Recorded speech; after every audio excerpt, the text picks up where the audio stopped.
Veneto Macchine. Food Technologies. Presentiamo la nostra friggitrice automatica per prodotti panati. L'impianto è capace di gestire prodotti diversi e di adattarsi alla produzione in modo automatico. In questo video visioniamo in dettaglio la frittura in continuo di cotolette. Il ciclo produttivo viene avviato dall'operatore, ma è gestito in automatico dal software della friggitrice. L'operatore carica le cotolette sul nastro di alimentazione.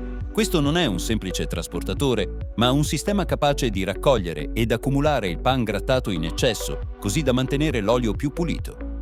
Inoltre, il nastro è progettato per accompagnare delicatamente le cotolette verso l'ingresso della friggitrice, evitando schizzi e salti troppo bruschi al fine di preservare i prodotti.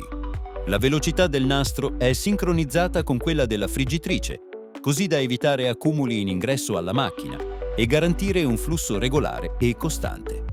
I nastri interni alla friggitrice si regolano in automatico all'altezza corretta per mantenere i prodotti opportunamente guidati e completamente immersi. La gestione dell'olio è automatica. Temperatura, livello costante, qualità controllata. Il risultato è una frittura uniforme, ripetibile e continua, perfetta anche per grandi quantità.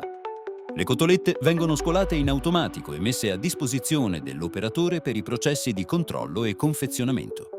L'impianto permette di salvare numerose ricette e può essere connesso ai sistemi informatici dell'azienda, così il personale addetto alla produzione non deve preoccuparsi di nulla. Tutto è gestito dal software della macchina. Se il video ti è piaciuto, lascia un like e iscriviti al canale per rimanere aggiornato sulle prossime realizzazioni di Veneto Macchine.